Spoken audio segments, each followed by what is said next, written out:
భక్తి సింగ్ ప్రేక్షకులకు మదన్ గుప్తా నమస్కారాలు.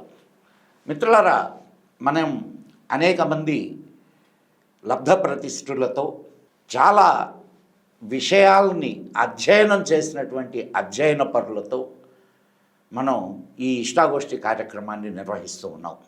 ఈరోజు మనతో పాటి ధర్మ మార్గంలో నడుస్తూ ధర్మ మార్గాన్ని ప్రజలకు చెబుతూ ధర్మ మార్గం యూట్యూబ్ ఛానల్ని రన్ చేస్తూ తన వృత్తిని సైతం లెక్క చేయకుండా ధర్మం కోసం పాటుపడుతున్నటువంటి ఒక మహోన్నత వ్యక్తి ఈరోజు మనతోటి ఉన్నారు.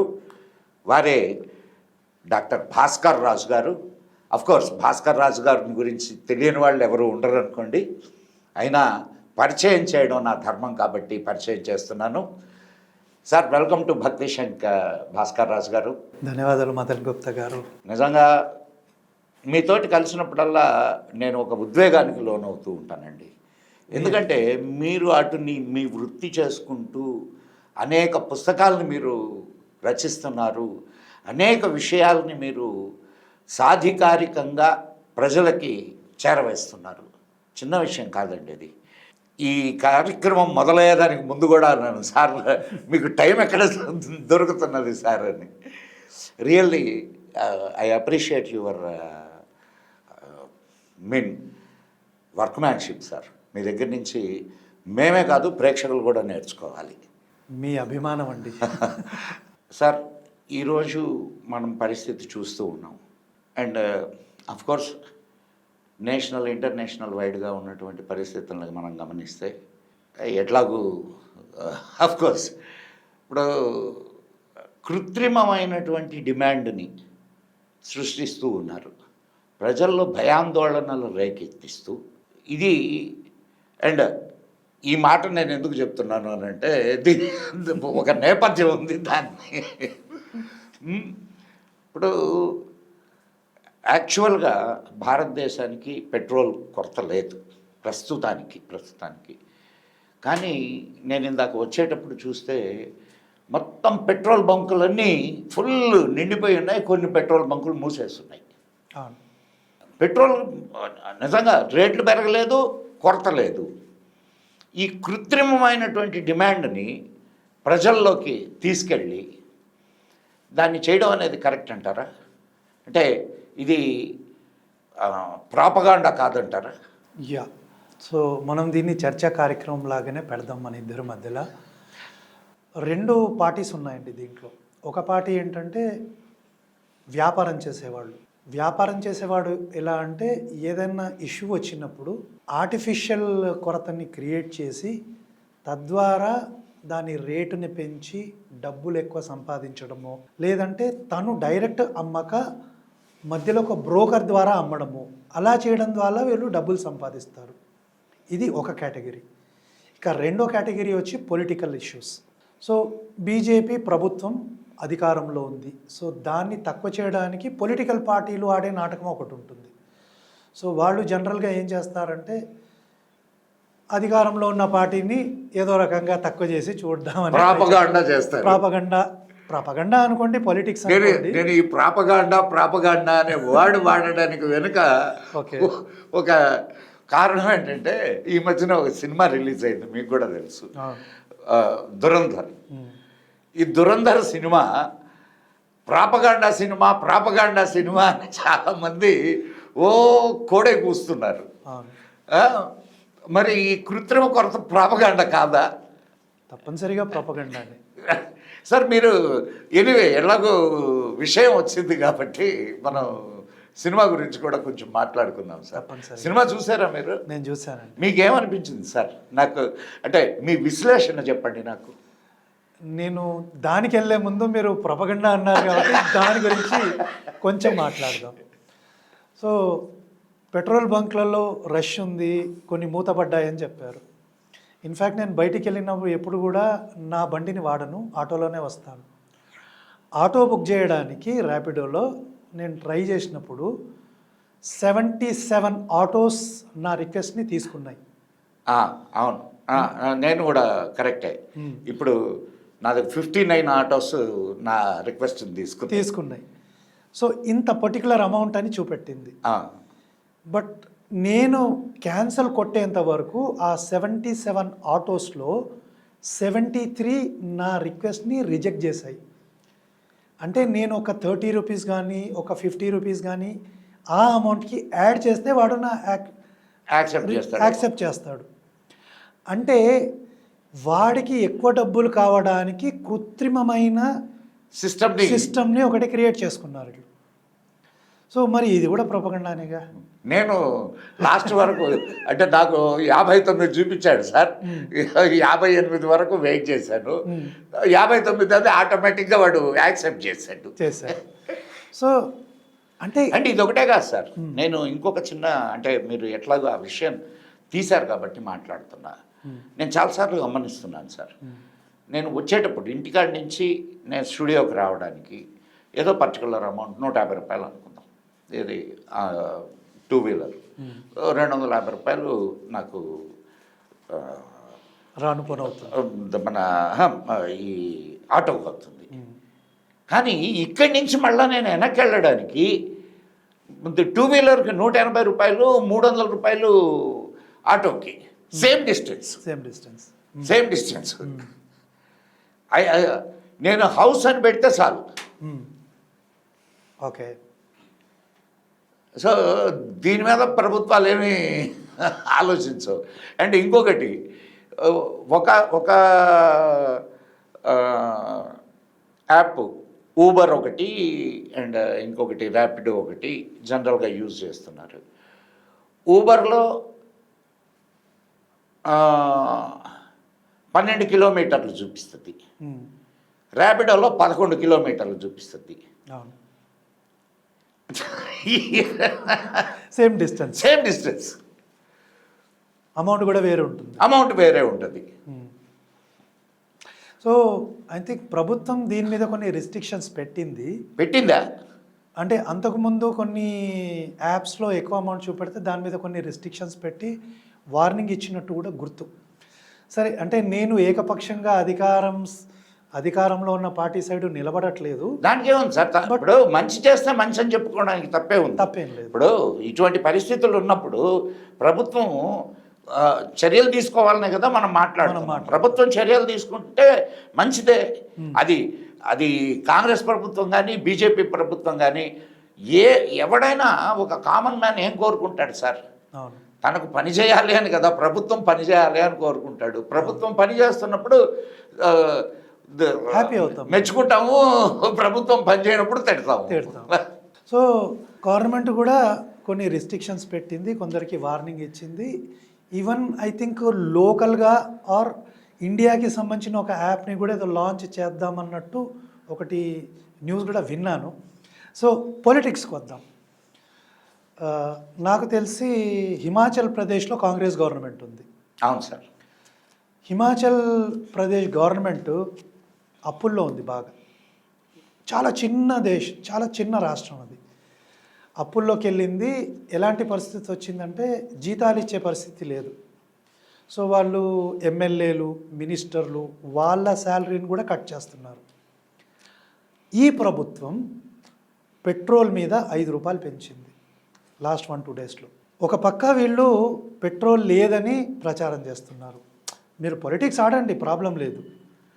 అక్కడ అధికారంలో ఉన్న పార్టీ మీద వేలెత్తి చూపుతున్నారు.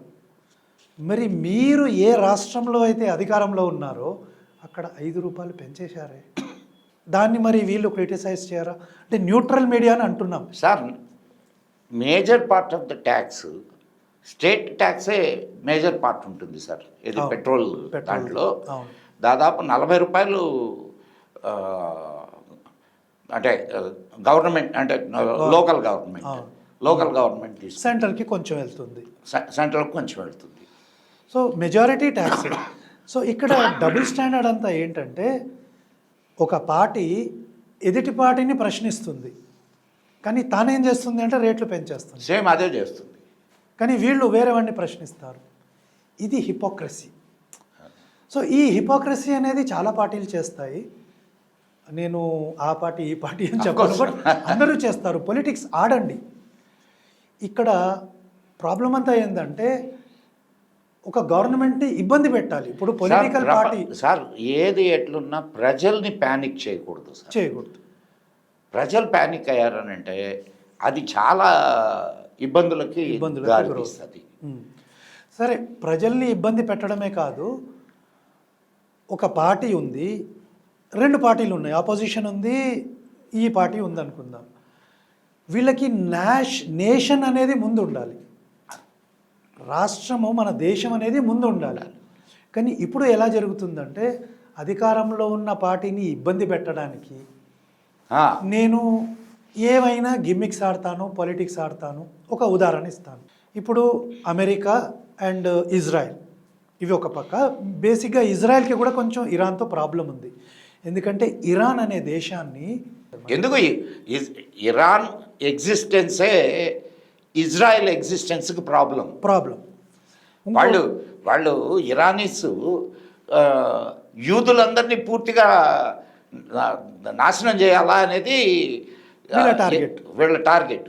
సో అటువంటి టార్గెట్ ఉన్నప్పుడు ఖచ్చితంగా శత్రుత్వం ఉంటుంది కదా. ఉంటుంది. ఇంకోటి, ఇరాన్ డైరెక్ట్ ఎప్పుడు ఫైట్ చేయదు, దానికి ప్రాక్సీస్ ఉన్నాయి. హూతీసు, హమాస్, ఐసిస్, వీటి ద్వారా ఫైట్ చేస్తుంది. సో ఇజ్రాయెల్ చాలా చిన్న దేశం కాబట్టి ఇజ్రాయెల్ తన అస్తిత్వం కోసం ఫైట్ చేస్తుంది. ఇంకో పక్క సార్ అది నిజంగా చాలా దయనీయమైన పరిస్థితి. చాలా దయనీయం కదా. చాలా అది స్టార్ట్ అయినప్పటి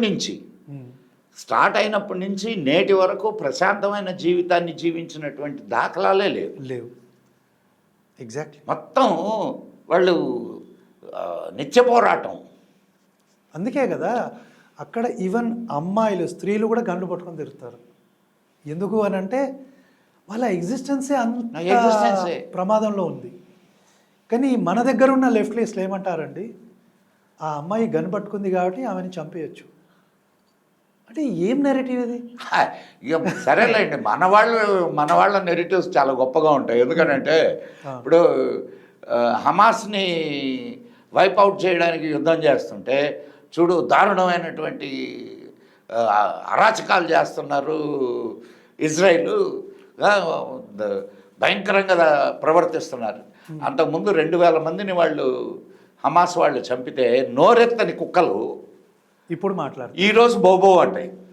అంతేందుకండి, ఇదే ఇరాన్ని ఎవరైతే మన దేశంలో ఉన్న వాళ్ళు సపోర్ట్ చేస్తున్నారో ఒక్క రాత్రి రోజండి 3000 మందిని చంపేశారు ఇరాన్. మొన్న వాళ్ళ ప్రజల్ని ఎందుకంటే రెసిస్ట్ చేస్తున్నారని. అంతకుముందు కానీ సార్ ఇక్కడ అట్లా జరిగితే గమ్ముకుంటారు సార్ వీళ్ళు. అసలు ఇప్పుడు నెలల కాలాలు రోడ్లను బ్లాక్ చేస్తున్నప్పుడు, లేకపోతే ఈ రైతు ఉద్యమాల పేరుతో ఇది చేసినప్పుడు కాల్చవతలు నువ్వుకుంటే గమ్ముకుంటారు వీళ్ళు. ఇప్పుడు ఎట్లా సపోర్ట్ చేస్తారు? అక్కడ ప్రజల్ని చంపినటువంటి ప్రభుత్వాన్ని ఎట్లా సపోర్ట్ చేస్తారు వీళ్ళు? చేస్తారు, ఎందుకంటే దాని గురించి మాట్లాడరు వీళ్ళు. ప్రాబ్లం అంతా ఈ ప్రపగండా చేసే వాళ్ళది ఎలా ఉంటుందంటే వాళ్ళు ఒక సైడ్ స్టోరీయే చెప్తారు, రెండో సైడ్ స్టోరీ చెప్పరు. అక్కడ ప్రాబ్లం వస్తుంది. అయితే వీళ్ళు పొలిటికల్, ఇప్పుడు మన దేశంలో ఉన్న పొలిటీషియన్స్ ఎలా గేమ్ ఆడతారంటే ఒక సైడ్ నువ్వు తీసుకో, అంటే నువ్వు ఇరాన్ సైడ్ తీసుకో, ఎందుకంటే ఇరాన్ని అమెరికా వీళ్ళందరూ శత్రువులు కాబట్టి ఇరాన్ సైడ్ తీసుకో. కానీ ఇండియా ఏం చేస్తుంది, చాలా డిప్లొమాటిక్గా చాలా అటు సైడు తీసుకోవట్లే, ఇటు సైడు తీసుకోవట్లే. మేము అంటే ఇండియా ఇరాన్కు మిత్రుడే, అటు ఇజ్రాయెల్ అమెరికాకి కూడా మిత్రుడే, కాబట్టి మేము ఏ సైడ్ తీసుకోము, మీరు యుద్ధాన్ని ఆపేసి చర్చలు చేయండి, శాంతి పరంగా ఉండండి మనం చెప్తున్నాం. ఉక్రెయిన్ యుద్ధంలో కూడా భారత్ అదే స్టాండ్ తీసుకుంది, అలాగే స్టాండ్ తీసుకుంది. కానీ వీళ్ళు ఏం కోరుకుంటున్నారు, యుద్ధం చేయాలని కోరుకుంటున్నారు. యుద్ధం చేయాలని కోరుకోవట్లే, ఇరాన్ స్టాండ్ తీసుకోమని. ఇప్పుడు ఇరాన్ స్టాండ్ మనం తీసుకుంటే ఆటోమేటిక్గా మనము ఇజ్రాయెల్ చేసినట్టే అంతే కదా. ఇప్పుడు ఇజ్రాయెల్ లాంటి దేశం మనకి ఎన్నిసార్లు హెల్ప్ చేయలేదు, అటు కార్గిల్ యుద్ధంలో కానీ, ఎందుకు నిన్న సింధూర్లో మొన్న 73 యుద్ధంలో మనకు ఆయుధాలు ఇచ్చింది ఇజ్రాయెల్.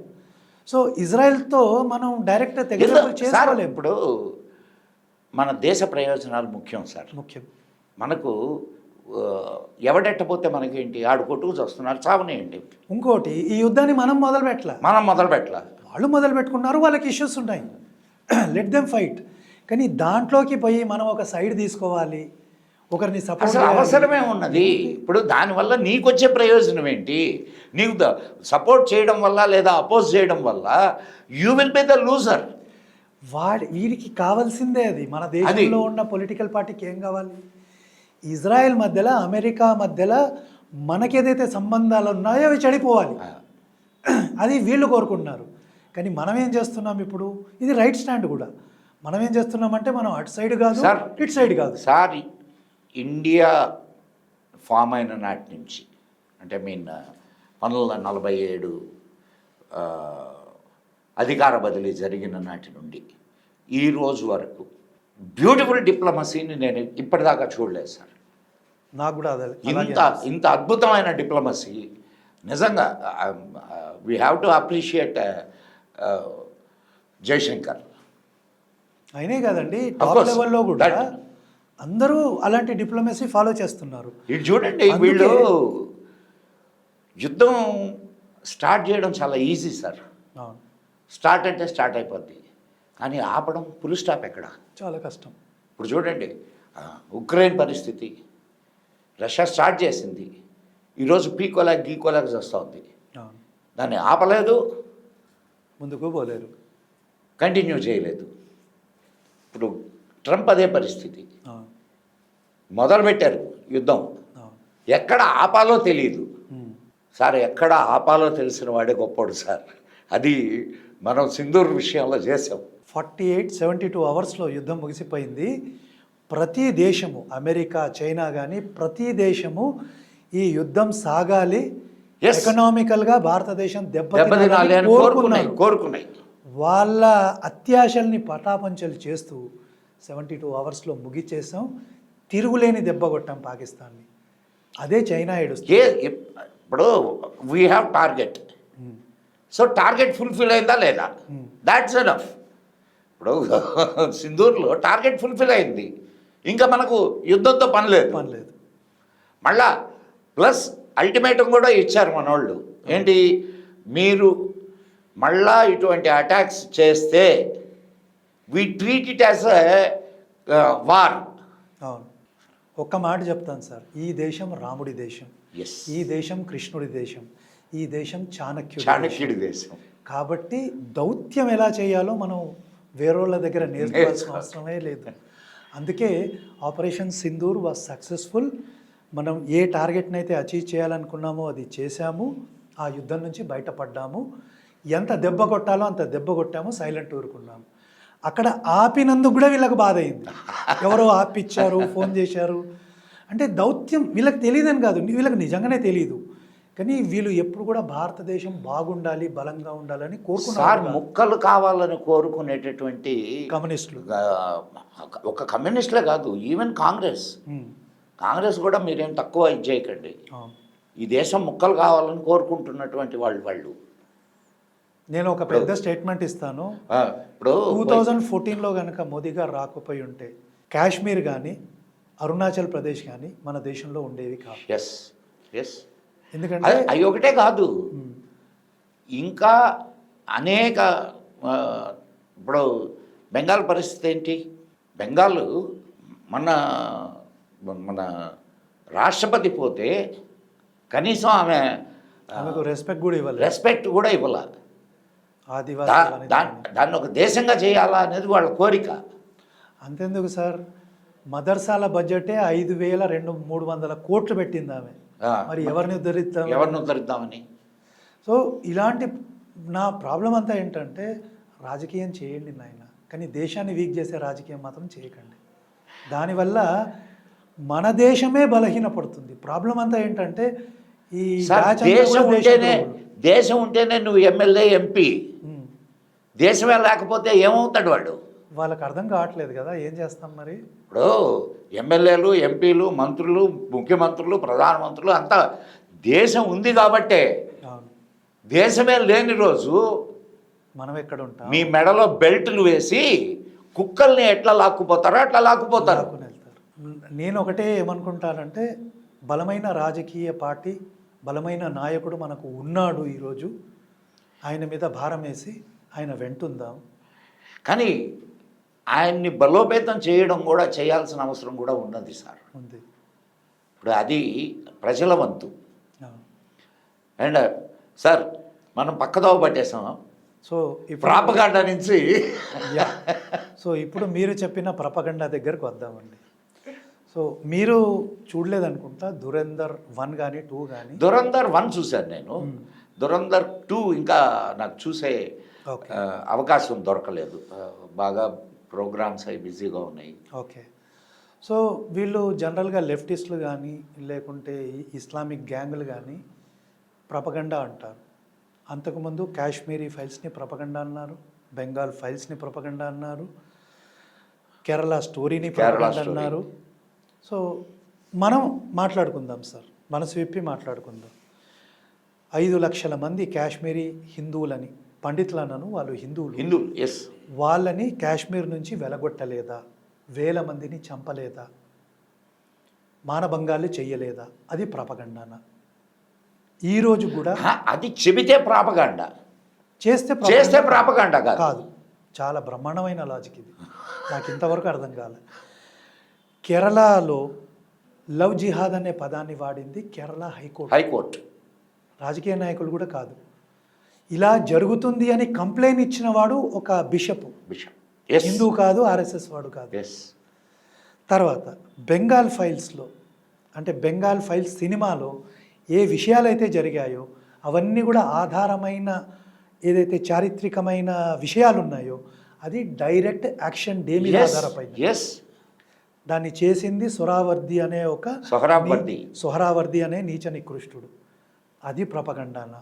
సరే, ఇప్పుడు మనం ఇక్కడికి వద్దాం, దురంధర్ దగ్గరకు వద్దాం. పాకిస్తాన్ అనే ఒక దేశం తీవ్రవాద దేశమా కాదా? ఉన్నది చెప్తే ఎలా ప్రపగండా అయింది? నాకు అర్థం కాలేదు ఇంతవరకు.